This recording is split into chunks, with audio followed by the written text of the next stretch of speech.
Bienvenidos a Biología Boricua. Les habla Luis Javier Villanueva. Biología Boricua es un podcast donde hablamos sobre la investigación científica en todas las áreas de la biología. En particular conversaremos con investigadores que trabajan en Puerto Rico y con boricuas que trabajan en otros países. Para las notas que acompañan cada conversación, copias de los artículos de los que hablamos, sugerencias o preguntas, puedes visitarnos en biologiaboricua.com o escribirnos a biologiaboricua@gmail.com. En este episodio hablamos con Elsie Rivera, profesora de la Universidad de Puerto Rico en el recinto de Bayamón. Elsie se graduó de la Universidad de Puerto Rico, recinto de Río Piedra, en el departamento de biología, donde estuvo haciendo su proyecto con palo de pollo, ¿es que se le llama, no? Para mi proyecto doctoral es uno de las especies que utilicé es Pterocarpus officinalis, que es el que se conoce como palo de pollo. Y vamos a estar hablando un poquito de todos sus proyectos en uno. Pero primero, pues muchas gracias, Elsie, por recibirnos aquí en tu casa. Bienvenidos sean. Y por cocinarnos. Bueno, la comida vino... Eso no estaba en el plan, así que estaba más que bienvenido. Bueno, yo no puedo dejar de pasar la oportunidad, como hice con Neftalí, de decirle que Elsie es una amiga de hace varios años y que tanto Neftalí como Elsie han sido maestros para mí desde el punto de vista científico y desde el punto de vista personal, así que estoy muy agradecido de todo el guidance, como decían allí en Castilla la Vieja, que me dieron durante mi maestría. He aprendido mucho de ellos y les tengo un aprecio muy grande. Esto es parte de la amistad. Tiene inspiración, han dado con buenos consejos y en esos momentos que uno no sabe qué hacer, le hacen el camino claro a uno. Han sido buena. Ahí estamos, desde el paréntesis científico hasta el cultural. Siempre queremos empezar por cómo empieza este cuento de cómo uno termina siendo un científico. Que pues cada uno de nosotros tiene una historia en particular, que ese momento que nos dijo, pues, este es mi camino. ¿Cuál tú crees que fueron esos primeros pasos para ti? Bueno, mis primeros pasos como científica, yo me tengo que remontar en la escuela superior. Sí, la escuela superior... ¿En qué pueblo estamos hablando? Estamos hablando de la escuela superior en Quebradillas, Puerto Rico. Pueblo pirata, nacionalista, allá en el noroeste de la isla. Yo fui afortunada y estaba en una escuela superior que tenía unas clases especiales en investigación científica. Entonces yo entro en 10º grado a esta escuela superior, la escuela segunda unidad Juan Alejo de Arismendi, en el pueblo de Quebradillas. Y tenía un club de ciencias que se llamaba SICA. Era Cuerpo de Investigadores Científicos Auxiliares del Departamento de Recursos Naturales. Y entonces yo me inscribo en ese club porque pues lo que me gustaba era la ciencia, porque me la pasaba todo el día corriendo en el monte allá en Quebradilla y en la charca y buscando gusarapos y cosas. Y entonces empiezo en este cuerpo estudiantil, y uno de los maestros que estaba en la escuela pues era guía para hacer proyectos de investigación. Y de ser parte de este club que teníamos en la escuela, comenzamos a trabajar en proyectos de feria científica, y mi proyecto de feria científica empieza a ser para trabajar con la Jicotea de Puerto Rico. Y la persona que empieza a guiarme en ese proyecto es el doctor Juan A. Rivero, de la Universidad de Puerto Rico en Mayagüez. El autor ha escrito un montón de especies, es porque se nombra el coquillanero, y el autor del libro principal de anfibios y reptiles de Puerto Rico. Exactamente. Toda una eminencia en su área. Pues el doctor, de nivel internacional también. Exactamente. El doctor Rivero, junto a mis maestros de escuela, que también pues tengo que mencionarlo porque es también una eminencia y una persona bien importante en lo que es ese proceso de yo convertirme en científica. Estaba el maestro de superior, Ernesto Estremera, y bien importante, el señor y maestro Papo Vives. Papo Vives es una de las personas que más yo admiro. Es un botánico que no tuvo una educación formal en botánica. Sin embargo, hoy en día, y cuando digo hoy en día es después de yo haber viajado por muchos sitios en el mundo, de haber conocido muchos científicos, botánicos, doctores, PhDs, yo creo que él es una de las personas que más conocimientos en botánica tiene, y una de las personas a quien más yo admiro. Recientemente le acaban de dar un grado, un honoris causa en la Universidad de Puerto Rico en Mayagüez. Ah, qué bien. Le han dado un grado honorífico, un doctorado honorífico en el recinto de Mayagüez. Pues Papo Vive y Ernesto Estremera, junto con el doctor Rivero, pues me empiezan a ayudar en este proceso de convertirme en una científica. Y fueron años estupendos en formación. Decido entrar a la Universidad de Puerto Rico, estudiar ciencias, pero como todo estudiante puertorriqueño, si tú eres un buen estudiante y tienes buen promedio en ciencias, pues tienes que ir a la Universidad de Puerto Rico a estudiar medicina. Y la historia se repite. Otra más. Así que yo entro en la Universidad de Puerto Rico en el recinto de Río Piedras en el año 91, si se pueden decir años aquí, ¿verdad? No, si te quieres chotear, Y entonces, ese primer año, pues yo tomo mis cursos básicos, mi biología general, y pues nos vamos para medicina, y pues yo creo que pues, estábamos encaminados. Pero resulta que ese segundo año de universidad, mi primer curso fue el curso de ecología, mi primer curso de especialización. Y lo comienzo a tomar con un profesor nuevo, acabado de llegar a la universidad. Yo fui una de las estudiantes en ese primer grupo de estudiantes de ese profesor. Ese profesor recién llegado es el doctor Mitchell Aid. Y a mitad de ese semestre, de mi primera clase de especialización, recuerdo haber salido del salón iba a hacer algún proceso fuera del salón durante el momento de clase, y cuando regreso el profesor había terminado la clase y me estaba esperando en la puerta. Y para mí fue un momento difícil, porque se me acerca y me dice, yo tengo que hablar con usted. Y pues está la intimidación del profesor. Me dice, sí, yo quiero hablar con usted porque yo quisiera invitarla a participar en un proyecto de investigación que voy a comenzar, o que estoy haciendo en mi laboratorio, y quería preguntarle si quiere ser parte de este proyecto. Yo me asusté mucho. Recuerdo siempre que mi primer comentario es que yo no podía, porque yo no sabía nada de ecología. Esa mientras estabas tomando la clase de ecología. A mitad de semestre de mi curso de ecología de ese año. No habíamos terminado el curso todavía. Habíamos tomado el primer examen de ecología. Y entonces el profesor me cita para más tarde esa semana para explicarme el proyecto. Era un proyecto de genética de plantas tropicales, y él me hizo su resumen del proyecto. Recuerdo pues que era un proyecto que él había trabajado como postdoc cuando trabajó en la isla de Barro Colorado, en Smithsonian, en el Instituto de Investigaciones Tropicales en Panamá. Mi segunda contestación a él es que yo tampoco sé nada de genética. Yo no sé nada de ecología y no sé nada de genética. Y eso es un curso que yo vendré tomando en tercer año. Me dijo, no tienes que saber nada, solamente tienes que tener ganas de aprender. Y todo lo que necesites lo vas a aprender aquí. Así que luego de ese susto inicial, pues comencé a trabajar con él, para variar. Comencé a trabajar con él un día festivo, un día oficial en noviembre. En noviembre del 1992. Comenzó... Para los que escuchan, para que puedan entender la risa, es que él fue asesor de Elsie, fue el asesor de Neftalí, su esposo, fue asesor mío, y él es una persona que da mucho como asesor, pero también exige mucho. Así que no es extraño el pensar que la primera reunión fue un día feriado. Fueron muchos los días feriados que vimos y vivimos en esos laboratorios de ecología.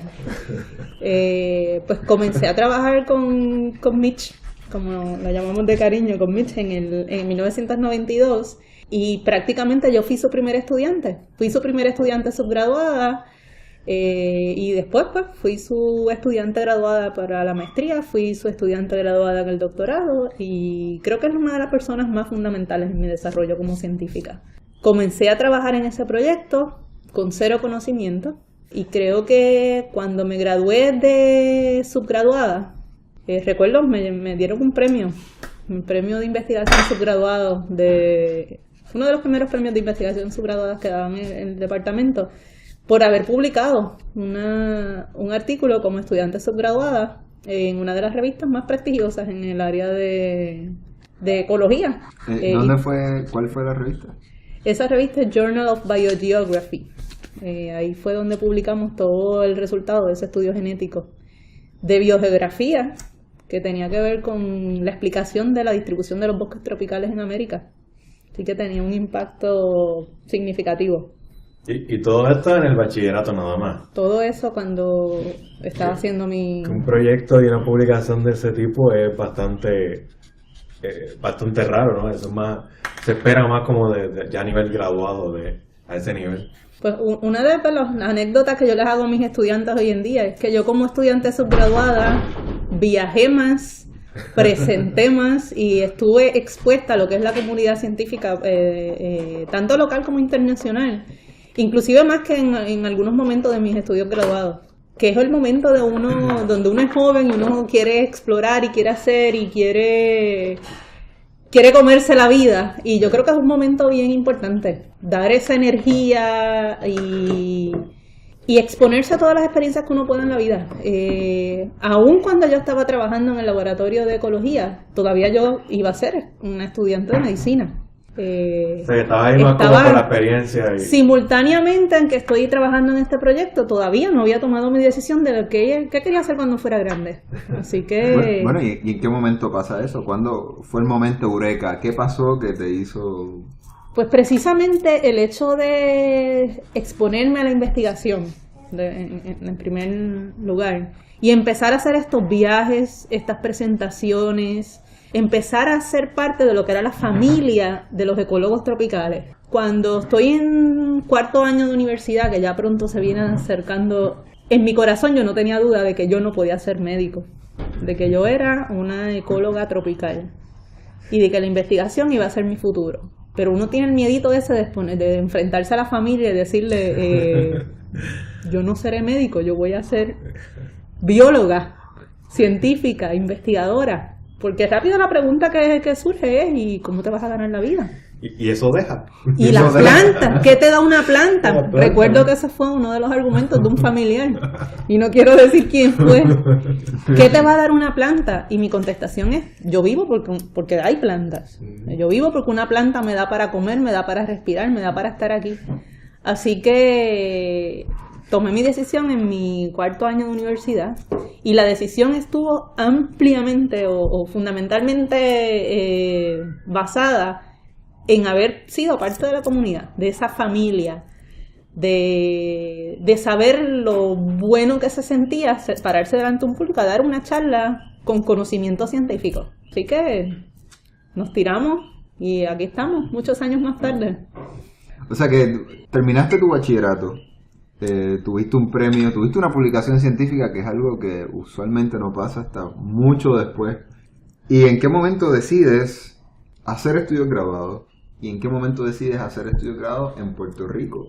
¿Por qué? Ok.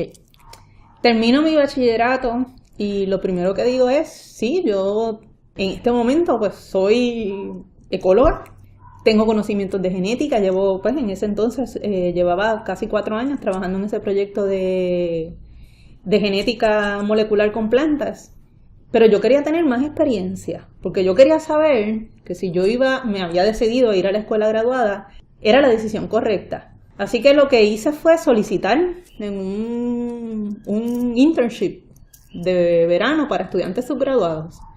Y envié muchas solicitudes, pero todas las solicitudes las envié al mismo sitio para trabajar, porque yo quería llegar a ese sitio donde se habían formado la mayor parte de los biólogos tropicales que yo conocía. Y eso era Smithsonian. En Panamá. En Panamá, sí. El instituto, el STRI, como le decíamos eso. Y entonces recibo la contestación de una persona que era fisiólogo de plantas. Un grupo de fisiólogos de plantas que pues eran de la Universidad de Hawái, pero tenían su proyecto corriendo en Panamá. Así que me voy de voluntaria con estas personas y me fui a trabajar 3 meses en Panamá. Antes de llegar a Panamá, como había conocido mucha gente que trabajaba, pues, que estaba en esta disciplina de la biología tropical, me fui 2 semanas primero a Costa Rica de mochilera. Así que me voy a quedar en casa de mis amigos los biólogos para ver una puertorriqueña que no había salido todavía al trópico, pero quería ser bióloga tropical. No había estado en Centroamérica todavía, no había estado en Suramérica. Así que me fui a Costa Rica. Me quedé 2 semanas en casa del director del Departamento de Biología de la Universidad de Costa Rica, que había conocido en un congreso precisamente de subgraduada. Sus cursos de biología tenían sus viajes de campo, precisamente esa semana que yo llego a Costa Rica. Así que él me envía de viaje de campo con los estudiantes subgraduados de la Universidad de Costa Rica. Así que ahí es donde tengo mi primera experiencia en un bosque continental.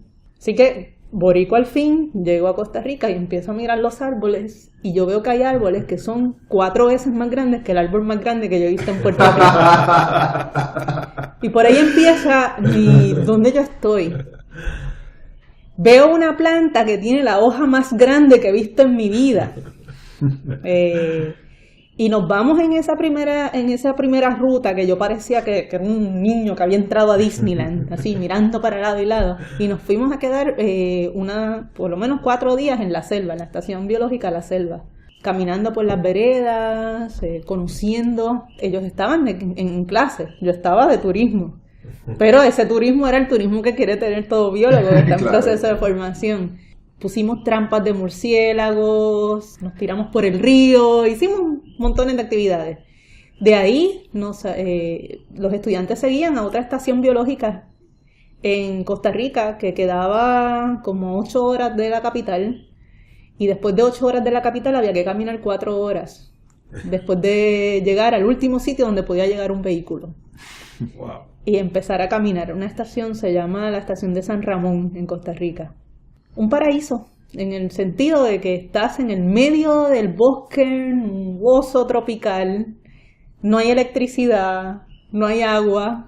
La poca electricidad que generaban era como un generador en el río que utilizaba las turbinas del agua del río para generar un poco de electricidad para alguna computadora que tenían allí. Y ahí estuvimos 7 días. Un poco alejado del ambiente del hospital, del aire acondicionado que hubieses tenido si hubieses decidido ser. Exactamente. Sí. Ese fue el viaje donde definitivamente yo dije, aquí es donde yo quiero estar. Esta es la experiencia de vida que yo quiero tener. Así que cuando salgo de Costa Rica 2 semanas más tarde y me voy a mi experiencia, mi primera experiencia fuera del laboratorio, fuera de Puerto Rico, y iba a ser una experiencia de campo. Y digo esto porque pues hablamos un poquito del proyecto con el que yo comencé. Pero el proyecto donde yo comienzo trabajando como bióloga tropical era un proyecto de laboratorio, donde utilizábamos plantas tropicales para contestar una pregunta evolutiva, pero el trabajo era puramente genético, era trabajo de biología molecular, con mis pipetas y mis electroforesis y mis PCR y todas estas... Toda esa cantidad de nombres raros que acaba de decir, si son... técnicas moleculares que se utilizan para contestar preguntas biológicas y evolutivas. Eso, el PCR es lo que le llaman la reacción de polimerasa en cadena. Para ese entonces estaba recién desarrollándose la técnica. Es un proceso de prácticamente hacer la copia del material genético de manera in vitro, hacerlo dentro de un tubo. Y eso era lo que nosotros queríamos hacer, conocer el material genético de todas estas plantas de manera que pudiéramos determinar cuál era su diversidad genética.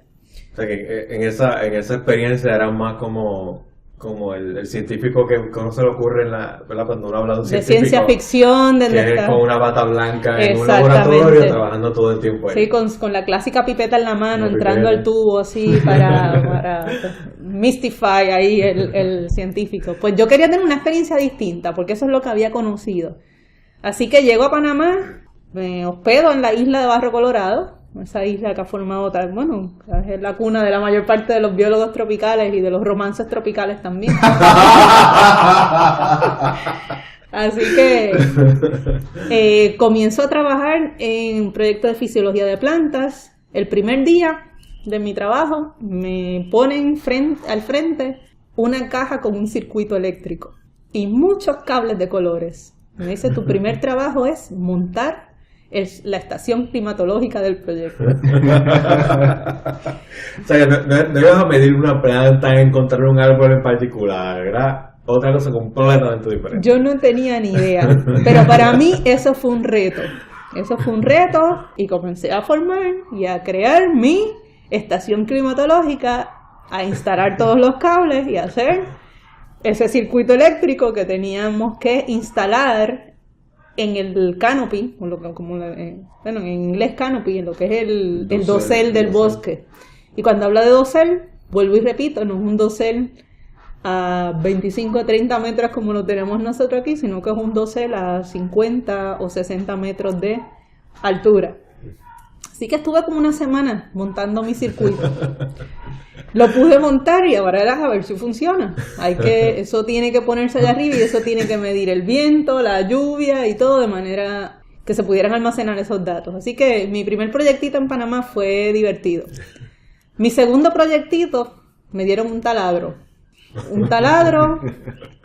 Una pistola de acrílico, unos foam y me dijeron, ahora vas a ir al bosque y vas a conseguirte, y me dieron un mapa, estos 50 árboles, y tú le vas a taladrar, le vas a hacer un hueco y vas a poner un sensor de agua dentro a cada árbol y lo vas a cubrir con estos aparatos para que se pueda medir bien la presión del agua cuando baja por el xilema, y eso lo vas a registrar y esta otra caja de circuito. Así que había que preparar una segunda estación para medir la presión del agua. Así que estuve 3 semanas taladrando árboles, poniendo sensores de agua, conectando la caja, y las últimas 3 semanas tenía que ir a colectar todos esos datos, pero nadie me dijo que cada vez que fuera a abrir una caja tenía que lidiar con un escorpión. Que cada vez que yo fuera a taladrar un árbol tenía que pelear con las hormigas. Pero no es cualquier hormiga. Es la hormiga que se llama Paraponera clavata, que es lo que le llaman la hormiga bala. Su tamaño es como el de una bala de pistola, pero no le dicen hormiga bala por la bala, sino por el dolor que causa la picada de la hormiga. Así que fue toda una experiencia. Que eso no se vio en Puerto Rico. En Puerto Rico también lo peor es hormigas bravas. Exactamente, como el abayarde. Y gracias a Dios a mí no me picó ninguna, porque si de algo yo estaba consciente es que yo no tenía conocimiento del dolor de la hormiga, así que yo no me iba a exponer. Así que andábamos como una especie de neura ahí, de que no se me pare la hormiga encima. No llegué a sentir pero tuve amistades que me dicen que llegaron a estar 24, el otro nombre que le dicen es 24 horas, porque uno está alucinando 24 horas después de la picada de la hormiga. Así que se imaginan el tipo de veneno que tiene. Lo importante de esta experiencia es que realmente pues reafirmó totalmente que yo estaba en lo que era y que esto era mi pasión y que ya me podían dar cualquier tipo de proyecto, fuera de laboratorio, fuera de campo, fuera del proyecto que fuera, y yo iba a estar feliz de todas maneras. Así que terminaron esos 3 meses en Panamá, que yo digo que fue mi post-bachillerato, y llegué feliz a empezar la escuela graduada. Claro, un biólogo tropical tiene sus experiencias, a veces tiene que pasar sus consecuencias, y la primera consecuencia que tuve que pasar es que regresé con una enfermedad tropical. Aparentemente en mi experiencia en Panamá me infecté de histoplasmosis. ¿Y de dónde viene? ¿Qué es la histoplasmosis y de dónde viene? Bueno, la histoplasmosis es lo que en Puerto Rico se le conoce como murcielaguina. Eso es una enfermedad que ahora mismo pues es muy raro que alguien padezca la enfermedad, porque hay tratamientos para ella. En el pasado era una enfermedad que prácticamente se asociaba con los espeleólogos, con las personas que trabajan en cuevas y en cavernas, porque como el método de contagio principal es por el guano o el excremento de los murciélagos. Es un hongo que las personas que se ponen en estos sitios húmedos y calientes, se respira, las esporas entonces se desarrollan dentro del sistema respiratorio por lo general y pueden entonces afectar la persona. Yo como ni había trabajado en una cueva, ni había tenido ese tipo de experiencia, cuando regreso, pues que empiezo a sentir síntomas de la enfermedad, no tenía ni idea de qué era eso. Así que se tardaron varios meses hasta que detectaron que era eso por pruebas médicas. La clave fue una foto. Yo no trabajé en una cueva, pero en las casas antiguas donde vivíamos, que eran casas de las bases militares, eran techos de madera, techos muy húmedos, mucho calor, Y yo le había sacado fotos a todos los murciélagos que habitaban en la casa. Y resulta que yo saqué una foto bien impresionante de toda la escalera llena de murciélagos durante el día, porque se escondían en las escaleras. Y entonces yo salía y veía los murciélagos, pero para mí no era... Y como el médico lo que me pregunta cuando regresamos a Puerto Rico es si usted trabajó en cuevas, y mi contestación fue que no, pues eso se descartó de primera instancia.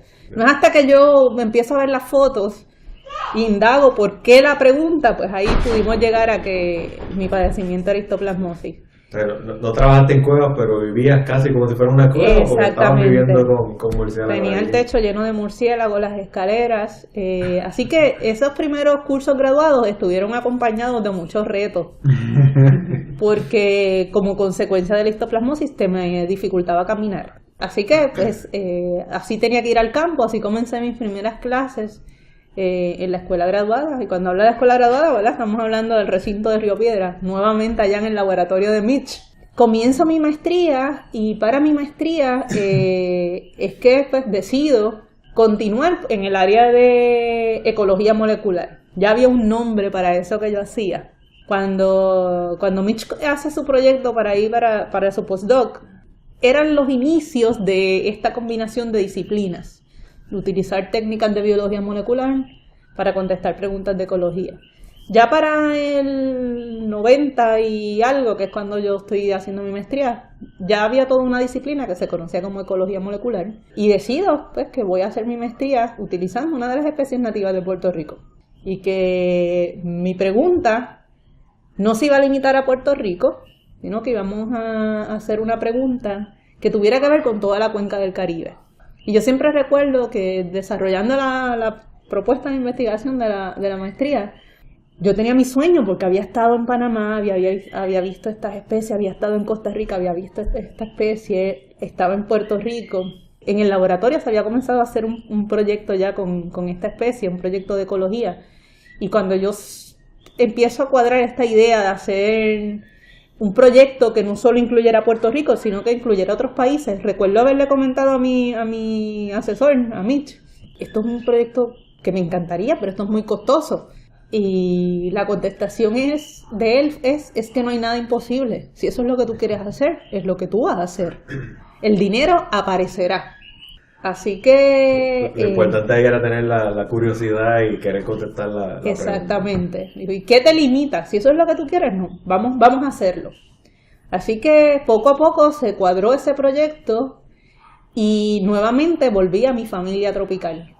Si yo conocía gente que había conocido en distintos países, ¿por qué esas personas no podían ayudarme si ellos vivían en estos sitios? Así que se comenzó a hacer pues todo lo que ahora le llamamos el networking. Y personas de estos distintos países empezaron a enviarme las muestras que yo necesitaba de algunos sitios. ¿De qué especie estamos hablando? ¿De qué especie? Estamos hablando de Pterocarpus officinalis. Que le dicen palo de pollo. Este es el palo de pollo. La gente se preguntará por qué le dicen palo de pollo. Es una de las primeras preguntas. Y es que esta no es porque especie sale corriendo. No tiene alas, no tiene plumas. Para todos aquellos que conocen o han escuchado de la especie, esta especie tiene unas características bien prominentes. Y una es que el tronco del árbol, en la parte de abajo, se abre como si fuera una pata de gallina. Es lo que le llaman las raíces tubulares. En inglés le dicen buttresses. Los buttresses, exactamente. Pues se abren como una pata de gallina y se ve bien estrecho en la parte superior y todo abierto en la parte inferior. Y esto es una adaptación para las áreas inundadas donde crece esta especie. El palo de pollo, como mencioné ahorita, es nativo a Puerto Rico. Se cree que en el pasado estuvo extensamente distribuido alrededor de la costa en las áreas detrás del manglar. Hoy en día lo que quedan son parchos de palo de pollo.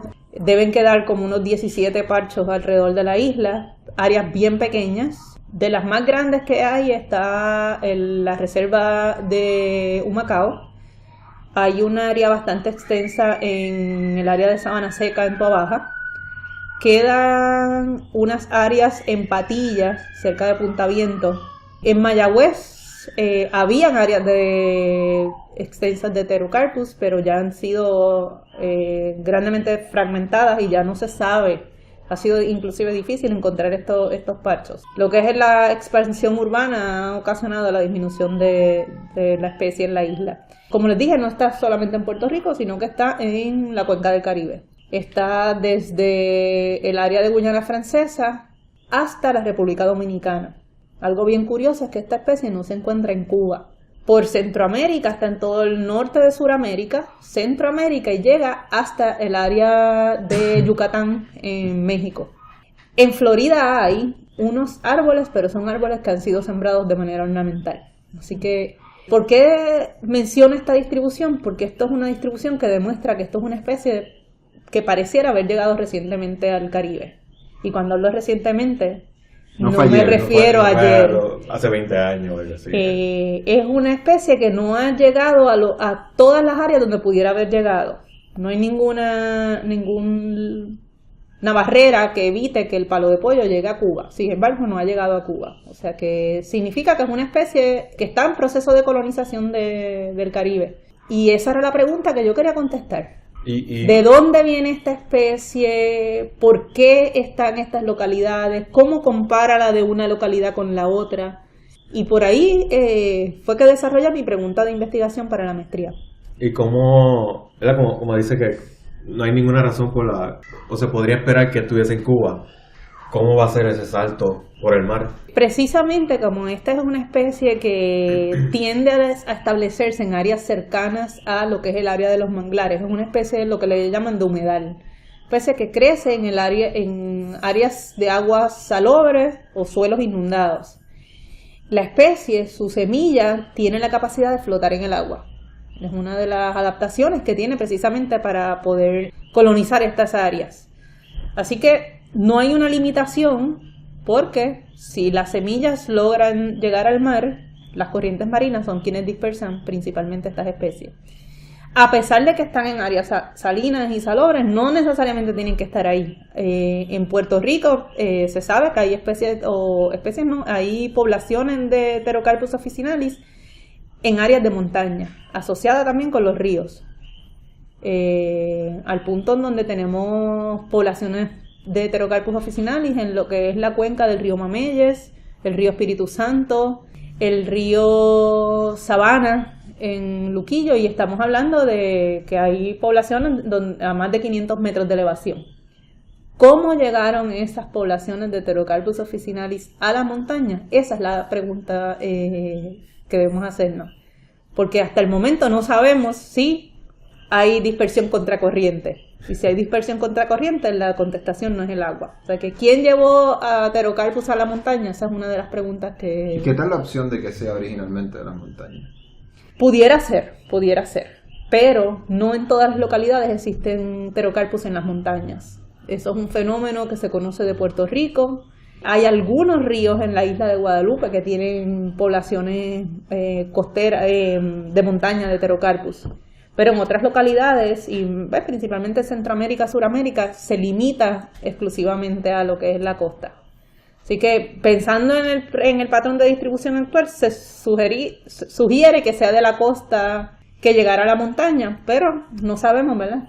Hay que averiguar quién la está llevando allá arriba, porque obviamente la semilla viaja por agua y los ríos van río abajo, ¿verdad? De montaña para la costa, no de... Pero no debemos ser ingenuos que los ríos de nosotros no tienen fauna. Y una de las observaciones que nosotros hemos hecho tanto en los bosques de Pterocarpus costeros y en los bosques de Pterocarpus de montaña es que hemos visto cangrejos mover semillas de Pterocarpus. Y tampoco podemos descartar de que la semilla es una semilla seca. Y una de las sugerencias, de las hipótesis, es que en el pasado había muchas cotorras en el área y que la cotorra pudiera haber servido de vector de dispersión de estas semillas. Desgraciadamente no podemos corroborar, ¿verdad?, el impacto de la cotorra en la dispersión de Pterocarpus actualmente, pero históricamente esto pudiera haber sido un factor que sería importante considerar cuando uno trata de explicar estos patrones de distribución actuales. Hay algo bien importante y a la misma vez que es fascinante, y es una de las cosas que me fascinan a mí del área de investigación de ecología molecular, y no solo de ecología molecular, sino de biogeografía. Y es que muchas veces uno tiene que, viendo los patrones de distribución actual, tratar de hacer esta labor media investigativa y a la misma vez reconstructiva de cómo las cosas llegaron donde están, qué las trajo, cómo se fue ese proceso histórico de alcanzar y tener este panorama actual. Casi como una historia de detective. Exactamente, esa era la palabra correcta. Es un asunto detectivesco. Hay un libro que se llama El Ecological Detective. Exactamente. Porque pues hay una parte de especulación, pero también la evidencia científica y principalmente estas herramientas nuevas desde la perspectiva molecular te permiten hacer una reconstrucción histórica y tratar de generar esta explicación histórica de quién llegó primero, quién llegó después y cómo podemos explicar esos patrones.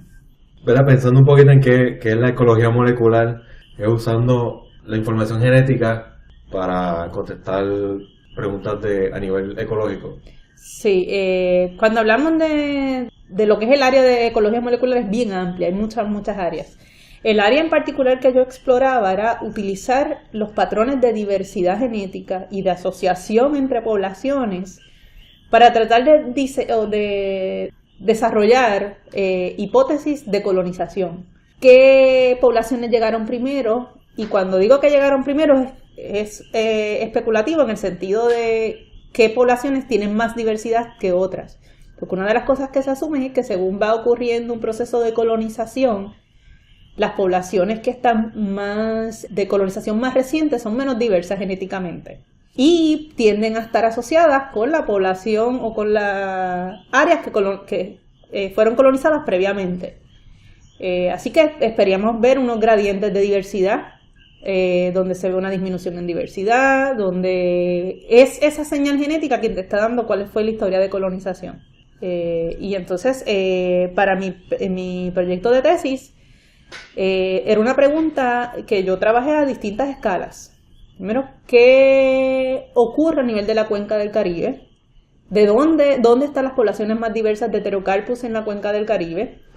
¿Dónde están las poblaciones de menos diversidad? Y cuando hablamos de menos diversidad, pues una de las hipótesis es que se asume, ¿verdad?, que estas son las de más reciente colonización. La segunda pregunta ya iba más a nivel de Puerto Rico. ¿Cómo son los patrones de diversidad alrededor de la isla de Puerto Rico? Y la tercera pregunta, pues ya iba una escala un poco más local, que es pensando en las poblaciones de Pterocarpus officinalis en las montañas. ¿Cómo se asocian las poblaciones costeras y montanas de Pterocarpus officinalis en estas cuencas de los ríos principales en el Yunque? Así que era una pregunta de múltiples escalas y todas las íbamos a contestar utilizando herramientas genéticas, viendo patrones de diversidad y asociación. Es importante mencionar que para este proyecto sí había un interés histórico en hacer la asociación entre las poblaciones, pero hay un aspecto bien importante y es un aspecto de conservación. No solo se sabe la asociación entre una población y otra, sino que cuando uno utiliza este tipo de herramientas moleculares, uno empieza a identificar regiones de alta diversidad que permiten que uno pueda identificar lo que se conocen como unidades de manejo.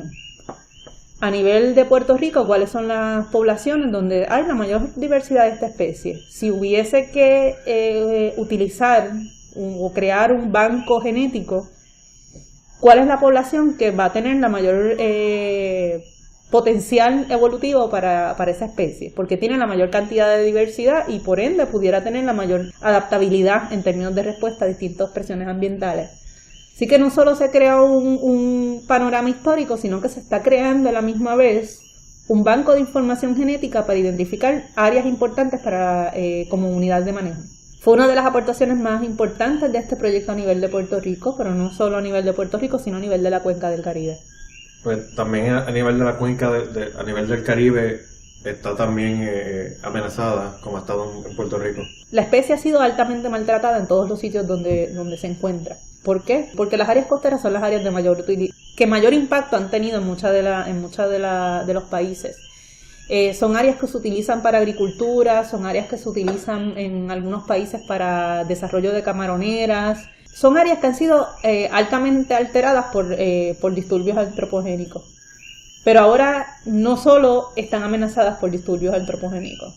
Uno de los aspectos importantes de estas áreas costeras es que el aumento de nivel de mar que se espera asociado con el cambio de clima también va a impactar fuertemente estas áreas. Se habla de desaparición de áreas de costa de muchísimas hectáreas, y una de las áreas que se espera que impacte es precisamente esta transición entre lo que es las áreas de los manglares y las áreas de agua dulce. Y eso es un área de investigación que tú también has...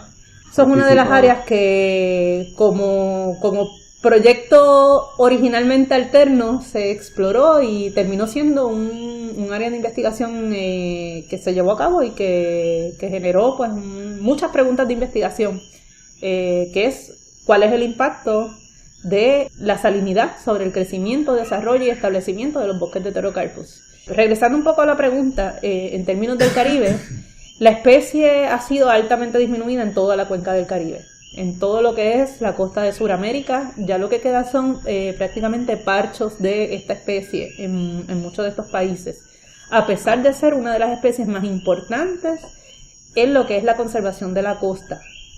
Porque una de las cosas que se sabe es que Pterocarpus evita grandemente la erosión de suelo en las áreas donde está y evita que toda esta sedimentación que ocurre por disturbios antropogénicos termine llegando a la costa. Son prácticamente unas áreas de captación de sedimentos. Así que... Y es por la forma esta que tienen las raíces. Precisamente por el aspecto de la formación de los buttress o de las raíces tubulares, que retienen todo el sedimento en la parte baja del árbol y entonces evitan que esta sedimentación llegue al mar. Así que tienen múltiples funciones ecológicas y todas han sido trastocadas precisamente por el daño o la disminución de áreas de este tipo de bosque en lo que es la cuenca del Caribe. Hay estudios que mencionan que es una de las especies más importantes en el mantenimiento de lo que son las zonas de manglares y las zonas de arrecifes coralinos en el área. Así que van acompañadas, el deterioro de las áreas de Pterocarpus va directamente asociado con el deterioro de las áreas de arrecifes de coral. Y pues como todo el mundo ha escuchado, pues el arrecife pues bien importante que hay que conservarlo, pero no se escucha tanto de las áreas de Pterocarpus y de manglares. Así que bien importante eso. Hay unas relaciones directas e indirectas que todas están cumpliendo su función ecológica. Y entonces Pterocarpus ayuda al manglar, el manglar ayuda a los arrecifes y hay toda una conexión de redes tróficas y de interacciones de comunidad que hay que tener en cuenta. Y precisamente eso es uno de los aspectos importantes, que tenemos que no solo ver estas especies como, pues vamos a hacer la ecología poblacional de Pterocarpus, sino que vamos a ver lo que es Pterocarpus en su ecosistema, porque hay otras especies que es Pterocarpus en su comunidad. Y precisamente yendo por esa línea es que yo desarrollé mi proyecto de disertación doctoral, ya trascendiendo un poquito de Pterocarpus como especie, y empecé a pensar de qué manera yo puedo aportar a generar esta información regional a nivel de lo que es la comunidad completa de plantas de humedales. O sea que en el bachillerato fue tu primera experiencia con genética de plantas, luego te fuiste a Panamá de mochilera. Ya en la maestría lo fuiste un poquito más en serio, aunque bueno, publicaste de bachillerato, así que ya eres en serio. Sí. Probaste tus ideas a nivel de una especie, entonces ya en el doctorado decidiste subir a escala y estudiar a nivel de comunidad. Nos fuimos para la comunidad de lo que es la comunidad de plantas de humedales en general. ¿Y qué plantas son esas? Estamos hablando de los 4 especies, debo hablar de las 3 especies de mangle oficialmente reconocidas para lo que es la cuenca del Caribe. Y cuando digo mangles reales, lo que se conoce como mangles verdaderos, que es el mangle rojo, el mangle blanco y el mangle negro. Hay una 4ª especie que algunas personas la ponen en la categoría de manglares, otras personas la excluyen, que es lo que se conoce como el mangle botón, el Conocarpus erectus. que es una especie que está por lo general asociada, pero está más en la parte interna de lo que es esta comunidad costera. Ahí estamos hablando de 4 especies arbóreas. Incluí nuevamente a Pterocarpus, porque pues, la pregunta era mucho más amplia a nivel regional. Y incluye otras especies que están asociadas con estas áreas de costa, que es Annona glabra, que es lo que le conocen en Puerto Rico como cayul, familia de la guanábana y del anón, el corazón, no se come. Bueno, no se la comen los humanos, es la comida favorita de las iguanas de la iguana, de la gallina, lo que le llaman la gallina de palo. Y decidí incluir otras especies que no eran arbóreas, porque la idea era hacer una pregunta a nivel de comunidad. Y entonces incluí un helecho. Un helecho que es extremadamente importante y bien abundante en lo que son las áreas de humedales en toda la región, que es el Acrosticum aereum. Así que estamos hablando de que finalmente pues quedé con 7 especies distintas y un proyecto un poco ambicioso, ver la diversidad genética y los patrones genéticos de 7 especies en 10 localidades de la cuenca del Caribe. O sea, que fuiste de una especie en la maestría en el Caribe y para el doctorado, pues esto hay que hacerlo a nivel mucho más grande. Ahí nos fuimos. Hay que retarlo. Y ahora, entonces, 7 especies. Y ahí nuevamente, ¿verdad?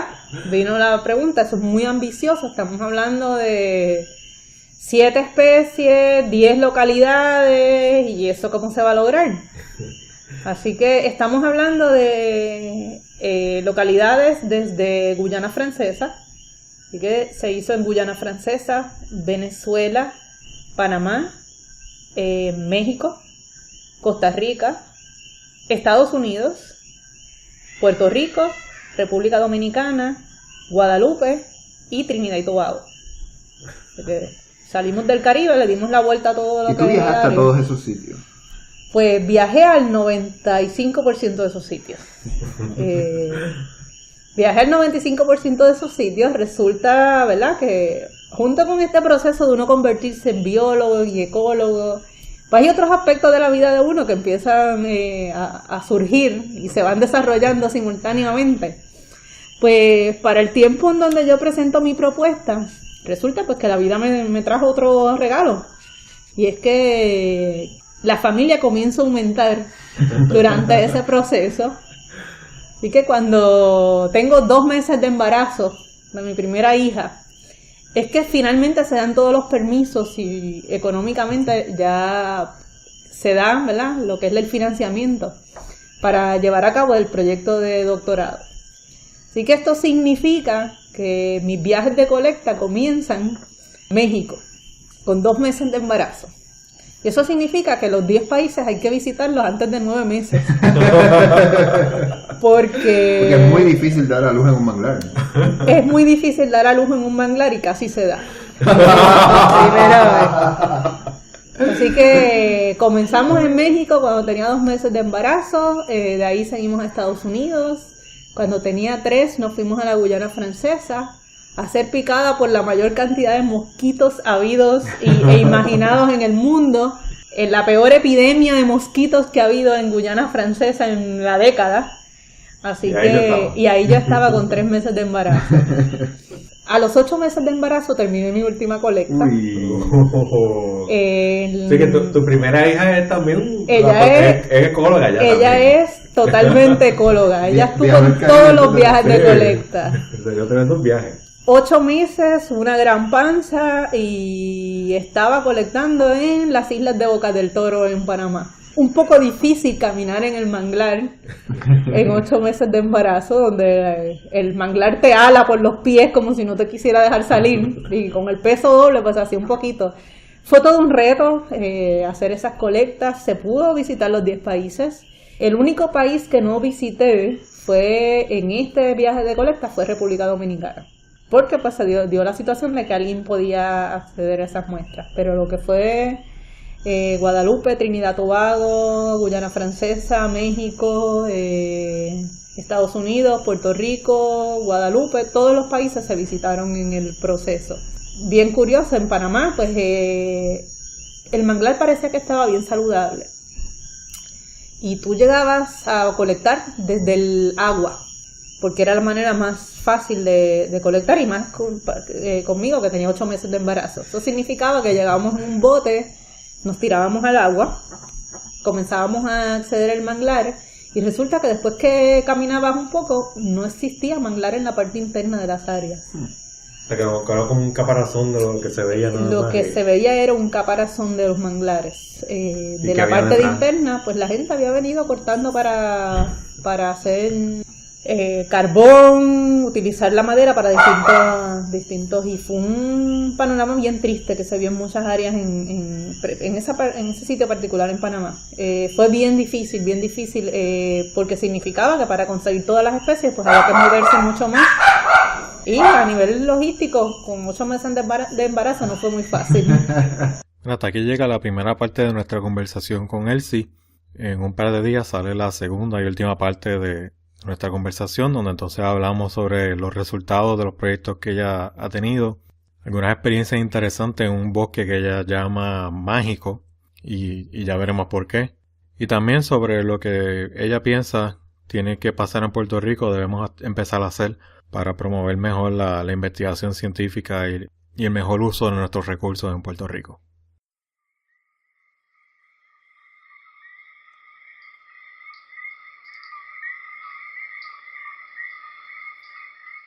Gracias por escuchar este episodio de Biología Boricua. Visítanos en biologiaboricua.com y déjanos saber tu opinión.